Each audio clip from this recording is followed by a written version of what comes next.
The champagne flowed like water that evening as Elizabeth Taylor stood in her designer gown, smiling graciously at the guests who filled her marble-floored ballroom. Her diamond necklace caught the light of the crystal chandeliers, sending sparkles dancing across the room like tiny stars. At 42, Elizabeth remained strikingly beautiful, her figure still turning heads despite the passing years. "Another successful charity event, my dear," whispered one of the socialites, air-kissing Elizabeth's cheeks.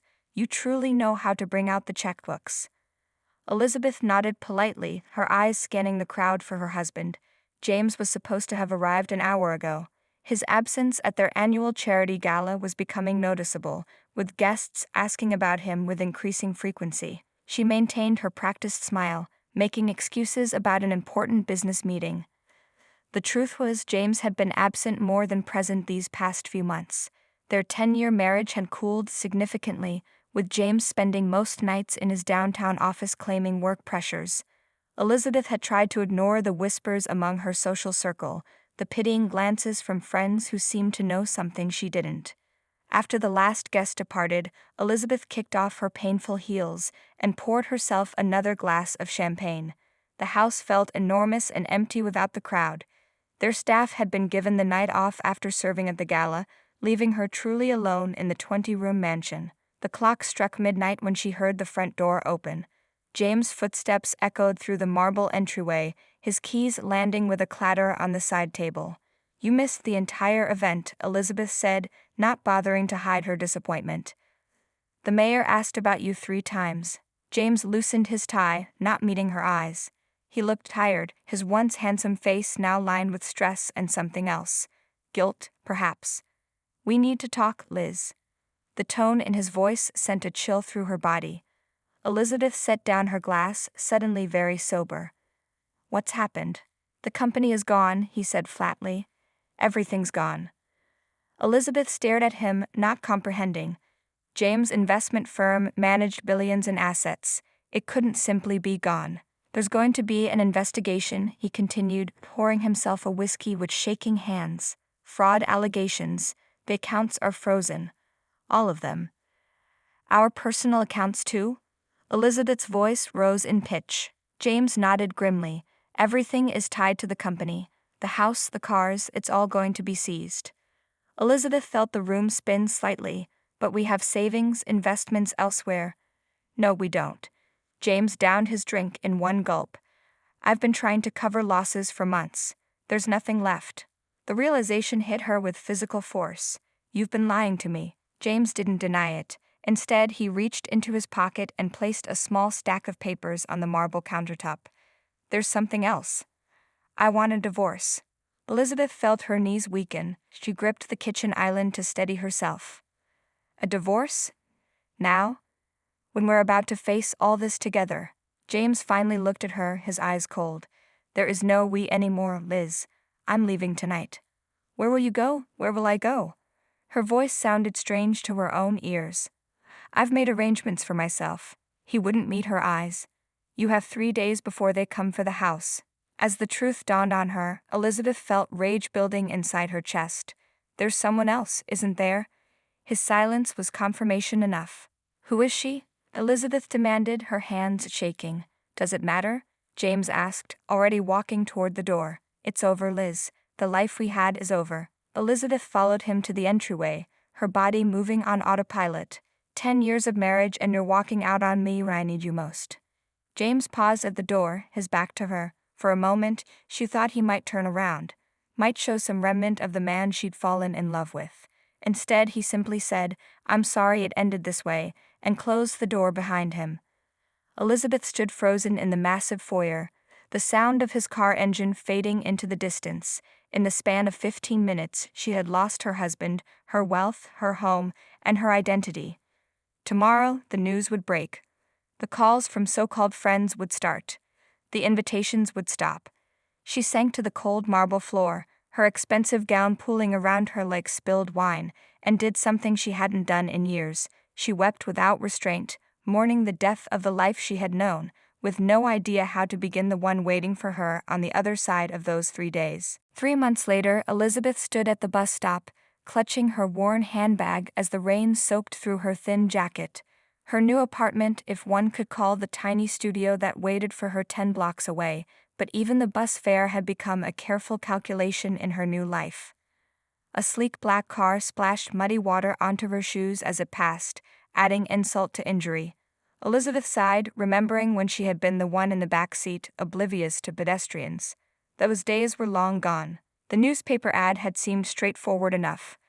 Live and housekeeper needed for prominent family. Experience preferred, but will train. The pay was modest, but included room and board, a solution to her housing problem and dwindling savings. She had never cleaned professionally before, but how hard could it be? She had managed a staff of cleaners for years. The Wilson estate loomed before her, not as grand as her former home, but impressive nonetheless. Elizabeth swallowed her pride and pressed the service entrance buzzer. A middle-aged woman with a stern face opened the door. "You must be the applicant." "I'm Mrs. Peterson, the head housekeeper," she said, looking Elizabeth up and down with obvious skepticism. "You're older than I expected." "I'm a hard worker," Elizabeth replied, trying to keep the defensiveness from her voice. "We'll see, follow me." Mrs. Peterson led her through the service corridors of the house, pointing out cleaning supplies, laundry facilities, and staff rules. Elizabeth struggled to pay attention, distracted by glimpses of the main house, the artwork, the furnishings, all reminding her of what she had lost. "You'll be interviewed by Mr. Wilson himself. He insists on meeting all household staff," Mrs. Peterson explained as they approached a study door. She knocked firmly. "Enter," called a deep voice that made Elizabeth's stomach tighten. Something about it seemed familiar. The study was warmly lit, with floor-to-ceiling bookshelves and a massive desk, where a man sat reviewing documents. When he looked up, Elizabeth nearly gasped. Robert Wilson. She had hosted him at her charity events years ago, a self-made man who had never quite fit into her social circle, despite his wealth. James had always dismissed him as new money. Now, here she stood, applying to be his maid. Recognition flashed in his eyes immediately. "Mrs. Taylor." Elizabeth felt her cheeks burn with humiliation. "It's just Ms. Taylor now," she said quietly. Robert rose from his chair, his tall frame imposing in the wood-paneled room. "Mrs. Peterson, would you give us a moment, please?" The housekeeper nodded and left, closing the door behind her. Elizabeth stood frozen, waiting for the mockery, the gloating, the inevitable dismissal. "I heard about what happened with your husband's company," Robert said finally. "A terrible business." Elizabeth nodded stiffly. "Yes. Well, life goes on." "And now you're here, applying for a housekeeping position." His tone wasn't unkind, merely stating facts. "I need work, Mr. Wilson. I have no experience in anything useful." The admission cost her dearly. Robert studied her face. "Your husband left you with nothing." "Less than nothing. There are still creditors." Elizabeth met his gaze directly, determined not to show weakness. "I'm not looking for charity. I'll earn my keep." A silence stretched between them, heavy with unspoken thoughts. Finally, Robert nodded. "The position is yours if you want it. However, there's one condition." Elizabeth tensed. "What condition?" "My wife doesn't need to know who you were. Olivia is," he paused, searching for the right word, "sensitive about certain things. She would find it uncomfortable having someone from the old social circle working here." Elizabeth understood immediately. It would be embarrassing for Olivia to have a former society queen scrubbing her toilets. "I understand. No one will know." "Good." Robert returned to his desk. "Mrs. Peterson will show you to your quarters. You start tomorrow." Elizabeth turned to leave, relief and humiliation warring inside her. "And Miss Taylor," Robert called after her. She paused at the door. "Everyone deserves a second chance." Elizabeth nodded, unable to speak around the lump in her throat. As she followed Mrs. Peterson to the tiny room that would be her new home, she wondered if Robert's kindness was genuine or if he secretly enjoyed seeing her fall. Either way, she had no choice but to accept it. The first week in the Wilson household proved more difficult than Elizabeth had imagined. Her soft hands blistered from scrubbing floors, her back ached from bending over bathtubs, and her pride suffered each time Olivia Wilson pointed out a missed spot with her perfectly manicured finger. You've missed the corners again, Olivia said one morning, her silk robe swishing as she inspected the master bathroom. Really? Where did Robert find you? One would think basic cleaning wouldn't be such a challenge. Elizabeth bit her tongue. I'm sorry, Mrs. Wilson. I'll do it again. See that you do. We're hosting a dinner party tonight, and everything must be perfect. Olivia paused at the doorway. And make sure you're invisible during the event. The last maid had a habit of hovering, most annoying. After Olivia left, Elizabeth scrubbed with renewed vigor, channeling her frustration into the tile grout. Invisible. That's what she had become. First to James, then to her so-called friends, and now professionally. By evening, the house gleamed. Elizabeth had worked through lunch, determined to avoid further criticism. As the catering staff arrived, she retreated to the kitchen to help with final preparations. You look dead on your feet, Mrs. Peterson commented, handing her a cup of tea. First dinner service is always rough. Just keep your head down and do as you're told. The doorbell rang and guests began to arrive. Elizabeth recognized several voices, people who had once air-kissed her cheeks and accepted her charity donations. Now they handed their coats to another maid without a second glance. From the kitchen, Elizabeth helped plate appetizers. Through the swinging door, she caught glimpses of the gathering, the sparkle of jewelry, the clink of crystal, the easy laughter of people without worries. Taylor. Mrs. Peterson called, "Take these water pitchers around, please." Elizabeth froze. I thought Mrs. Wilson wanted me to remain invisible. Well, we're short-staffed, just keep your eyes down and don't engage. With trembling hands, Elizabeth took the silver pitchers and pushed through the door. She moved silently among the guests, refilling water glasses, praying no one would recognize her. Elizabeth? Good Lord, is that you? The voice belonged to David Mills, one of James's former business partners. Elizabeth kept her eyes down, moving to the next table, but David followed. It is you. Everyone's been wondering where you disappeared to after the scandal, and now you're working as a servant. Wait until the club hears about this. Elizabeth's cheeks burned as heads turned. Whispers spread through the room. From across the dining room, Olivia Wilson's eyes narrowed in confusion, then widened in recognition. That's enough, David. Robert's voice cut through the murmurs. He stood beside Elizabeth, his tall frame shielding her from the curious stares. This woman works for me, and I expect my guests to show my staff respect. His tone was light but carried unmistakable authority. Now, I believe Maria was about to serve the main course. Shall we continue our dinner? With gentle pressure on her elbow, Robert guided Elizabeth back to the kitchen. Behind the closed door, she finally exhaled. I'm so sorry, Mr. Wilson. I should have refused to serve. Nonsense. Robert's voice was kind. You have nothing to apologize for. David Mills is a pompous ass who's been trying to do business with me for years. Elizabeth managed a small smile. He always was. I expect Olivia will have questions later. I'll handle it. He hesitated. Are you all right? The simple question, the first time anyone had asked about her well-being in months, nearly undid her. I'll be fine, she said, blinking back tears. Thank you for intervening. Robert studied her face for a moment. You know, I always admired you, even back then. Me? Why would you admire me? I was just a trophy wife. No, he said quietly. You were the only one who treated the staff at your events like actual people. I noticed. My mother was a housekeeper, did you know that? Elizabeth shook her head, seeing him in a new light. The dinner party incident changed everything. The morning after, Elizabeth received an icy summons to Olivia Wilson's private sitting room. She expected to be fired on the spot, her belongings packed and tossed onto the street. Instead, she found Robert there too, his presence seeming to restrain whatever Olivia had planned. So, Olivia began examining her perfect manicure rather than looking at Elizabeth. You're the famous Elizabeth Taylor, the society queen who lost everything. Her voice dripped with barely concealed delight. Yes, Mrs. Wilson. Elizabeth kept her voice neutral, hands clasped before her. And now you're scrubbing my floors. Olivia smiled thinly. How poetic. Robert cleared his throat. Elizabeth stays, Olivia. We've discussed this. Olivia's smile tightened. Of course, darling. I wouldn't dream of going against your wishes. After all, it's your house. She emphasized the "your" slightly. However, I think Mrs. Taylor would be better suited to care for your mother.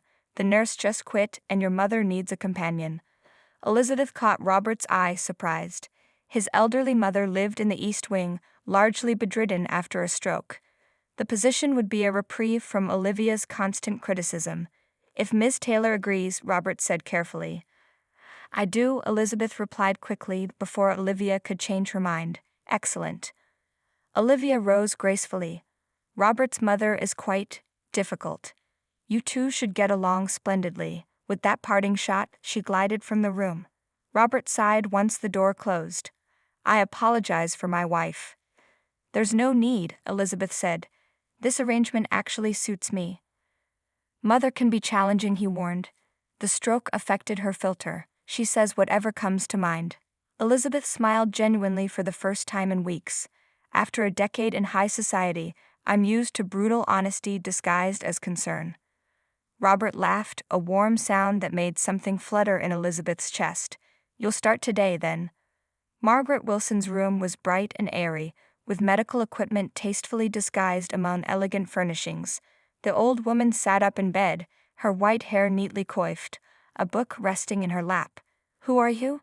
She demanded when Elizabeth entered. Another nurse to poke and prod me?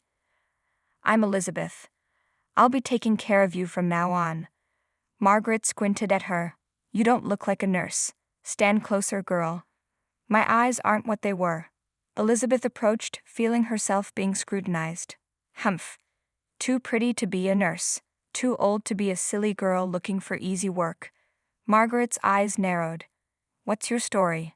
Something in the direct question made Elizabeth decide on honesty. I used to be wealthy. My husband lost everything and left me. Now I work here. To her surprise, Margaret cackled. Wonderful. Finally, someone interesting. Sit down and tell me everything. Don't spare the sordid details. Days passed into weeks. Elizabeth found herself enjoying Margaret's company. The old woman was sharp, funny, and shared scandalous stories about Boston's elite families from decades past. In the afternoons, Robert often joined them for tea, and Elizabeth noticed how his serious face transformed when he smiled. One evening, as Elizabeth helped Margaret prepare for bed, the old woman said abruptly, My son watches you when you're not looking. Elizabeth nearly dropped the hairbrush. Mrs. Wilson, that's not. Don't contradict me, Margaret said firmly. I may be old, but I'm not blind. Robert married that ice queen for business reasons. His father insisted on it. Biggest mistake of his life. Mrs. Wilson, I shouldn't be discussing your son's marriage. Why not? I'm discussing it. Margaret patted Elizabeth's hand. He deserves happiness. So do you. That night Elizabeth lay awake, troubled by Margaret's words. She couldn't deny the warmth she felt in Robert's presence, the way her heartbeat quickened when he entered a room. But he was married, her employer, and so far above her current station that any feelings were pointless. Her thoughts were interrupted by raised voices from the main house. Curious, she slipped from her bed and cracked open her door. Robert and Olivia were arguing in the hallway. Seen how you look at her? Olivia hissed. Don't be ridiculous, Robert replied tiredly. She works for us. She's a gold digger who lost her meal ticket. She'll set her sights on you next. Enough, Olivia. Go to bed. Preferably your own. The implications of his words hung in the air. Elizabeth closed her door silently, her heart pounding. The Wilson marriage was a sham, just as hers had been. And Robert didn't share his wife's bed. Sleep eluded her that night, her dreams filled with possibilities she dared not acknowledge in daylight. Elizabeth's role as Margaret's caretaker settled into a pleasant routine over the next few weeks. The old woman's sharp wit and no-nonsense attitude had become a comfort, a reminder of the strength women could possess even in difficult circumstances. Each day at 3 o'clock, Robert would join them for tea, a tradition that Elizabeth found herself anticipating with increasing eagerness. You're wearing your hair differently, Margaret observed one afternoon as Elizabeth arranged the tea tray. It suits you. Doesn't it suit her, Robert? Robert glanced up from pouring the tea, his eyes lingering on Elizabeth's face. Yes, it does. His voice was soft, almost intimate.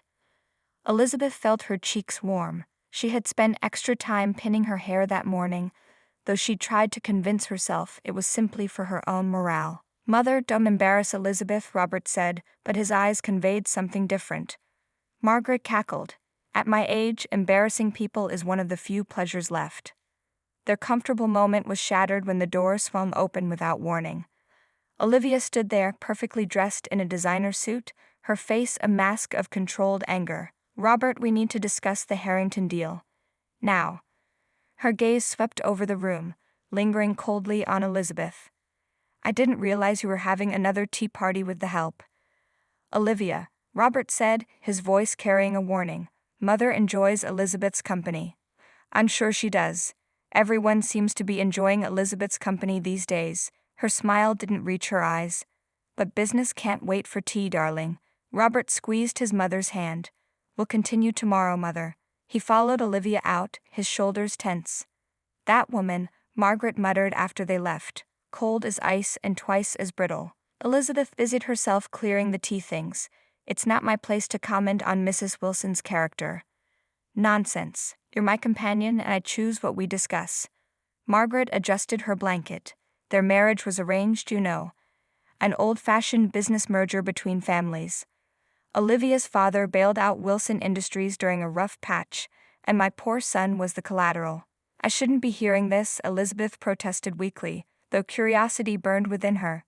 "Robert deserves better," Margaret continued, ignoring her. "He deserves someone who sees him, not just his bank account." She fixed Elizabeth with a shrewd stare. "Someone like you." Elizabeth dropped a teaspoon, the clatter filling the sudden silence. "Mrs. Wilson, please. I'm a housekeeper who used to be wealthy. Your son wouldn't what? See beyond appearances? My son isn't shallow, Elizabeth." Margaret's voice softened. "Neither were you, from what I've gathered." Elizabeth had no response to that. Later that evening, she was summoned to the library. Robert sat alone at his desk, looking troubled. "Close the door, please," he said when she entered. Elizabeth complied, her pulse quickening. "Is something wrong with your mother?" "No, Mother is fine." Robert stood, moving toward the window. "It's about Olivia. She wants me to let you go." Elizabeth's stomach dropped. "I see." "I told her no." He turned to face her, his expression unreadable in the dim light. "But she's making things difficult. She's threatening to tell everyone about your situation." "I have nothing left to lose, Mr. Wilson." Elizabeth straightened her spine. "My reputation was destroyed months ago." Robert stepped closer. "I've told you before, call me Robert when we're alone." The way he said "alone" made her breath catch. They were standing too close now, close enough that she could smell his cologne, see the faint lines around his eyes. "Elizabeth," he said softly, "I need to know something." "Yes?" "Are you still in love with your ex-husband?" The question startled her. "James?" "No. I stopped loving him long before he left. I just didn't admit it to myself." Robert nodded, seemingly relieved. "Good. Why would you ask that?" He reached out slowly, giving her time to step back, and brushed a strand of hair from her face. His fingers lingered against her cheek. "Because I find myself thinking about you far more than is appropriate." Elizabeth's heart hammered in her chest. "Robert, I—" The library door opened suddenly. Olivia stood there, her expression shifting from surprise to cold fury. "Well," she said, her voice deadly quiet, "isn't this cozy?" Robert dropped his hand but didn't step away from Elizabeth. "Olivia. Save it." She looked directly at Elizabeth. "Pack your things, you're fired." "She's not going anywhere," Robert said firmly. The standoff in the library lasted only seconds, but to Elizabeth it felt like hours. Robert's jaw was set, his eyes never leaving Olivia's face. Elizabeth had seen that look before, determination mixed with a calm that came from having made a decision. "Olivia," he said finally, his voice controlled, "I think we should continue this discussion privately." He turned to Elizabeth. "Would you excuse us?" Elizabeth nodded quickly, relief washing over her. As she slipped past Olivia, the woman hissed, "This isn't over." Elizabeth hurried to her small room, her heart pounding. She knew she should pack, should prepare for the inevitable, but something kept her rooted to the spot. Robert had defended her, but how long could that last against his wife's determination, and what would it cost him? She sat on her narrow bed, listening to the distant sounds of the house. Somewhere, Robert and Olivia's argument continued. She wondered what was being said, what accusations were flying between them. Were they discussing divorce, the scandal it would cause? Or was Robert even now relenting to his wife's demands? A soft knock at her door startled her. "Elizabeth?" It was Mrs. Peterson. "Mr. Wilson would like to see you in his study, immediately." Elizabeth smoothed her uniform and followed the housekeeper downstairs. To her surprise, both Robert and Olivia waited in the study. Olivia's face was flushed, her eyes bright with unshed tears. Robert looked tired but resolute. "Elizabeth," he began, "my wife and I have been discussing your position here." Olivia laughed bitterly. "That's one way to put it." Robert continued as if she hadn't spoken. "We've agreed that your current situation is complicated. I've arranged an alternative." Elizabeth braced herself for dismissal, for some token severance that would leave her homeless within weeks. "I own a small management company downtown," Robert said. "They handle property maintenance for several of my buildings. They need an office manager, someone organized, good with people." He met her eyes. "I think you'd be perfect for it." Elizabeth blinked in shock. "A management position?" "Yes. The salary is modest but fair. And there's a small apartment above the office that comes with the job." Olivia stood abruptly. "I've fulfilled my part of this farce. I won't stand here and watch you hand her a new life." She stormed out, slamming the door behind her. When her footsteps faded, Elizabeth found her voice. "Why are you doing this for me?" Robert ran a hand through his hair. "Because you deserve a chance. Because despite what society thinks, your worth isn't tied to your bank account or your husband's crimes." "But Olivia and I have been heading for separation for years." "This just accelerated things," he sighed. "She's agreed not to cause trouble for you in exchange for a generous divorce settlement." Elizabeth felt dizzy with the sudden change in her fortunes. "I don't know what to say." "Say yes." Robert moved closer, stopping just short of touching her. "Take the job. Build a new life. And maybe when the dust settles." He left the sentence unfinished, but his meaning was clear. "Yes," she whispered. "Thank you." The next morning, Elizabeth packed her few belongings and said goodbye to Margaret, promising to visit. The old woman kissed her cheek and whispered, "He's a good man, my son. Don't give up on him." 6 months passed in a blur of activity. Elizabeth threw herself into her new role, discovering a talent for organization and management she'd never had the opportunity to use. The small apartment above the office became a real home, the first place that was truly hers, earned through her own work. She heard about Robert occasionally. His divorce was progressing, albeit slowly and messily. Olivia was fighting for everything she could get. Elizabeth kept her distance, not wanting to complicate his already difficult situation. Then one rainy evening, as she was closing up the office, the bell over the door chimed. She looked up to find James standing there, soaking wet and looking desperate. "Liz," he said, his voice breaking. "I need your help." Elizabeth stared at her ex-husband, hardly recognizing him. Gone were the expensive suits and confident smile. He looked haggard, haunted. "What are you doing here, James?" "I'm in trouble. Serious trouble." He glanced over his shoulder nervously. "The police are looking for me. I just got back in the country. I've got nowhere else to go." Elizabeth crossed her arms. "What happened to your secretary? The one you left with?" James looked away. "She left when the money ran out." "James," Elizabeth said firmly, "you need to leave." Her ex-husband's face hardened. "You don't understand. I'm facing serious charges. If I go outside, they'll arrest me." As if on cue, police lights flashed through the window, casting blue and red shadows across the office walls. James cursed, moving away from the door. "Did you call them?" he demanded, panic rising in his voice. Elizabeth shook her head. "No, but I'm not surprised they found you." "What did you expect, James? That you could disappear for months and return without consequences?" A sharp knock at the door made them both jump. "Police, open up." James grabbed Elizabeth's arm. "Tell them I'm not here. Please, Liz, for old time's sake." Elizabeth looked at the desperate man before her. Once her husband, once the center of her world. She gently removed his hand. "I've built a new life, James. I won't risk it for you." She opened the door to find two officers with serious expressions. "Elizabeth Taylor?" one asked. "Yes, that's me." "James Taylor is inside, isn't he?"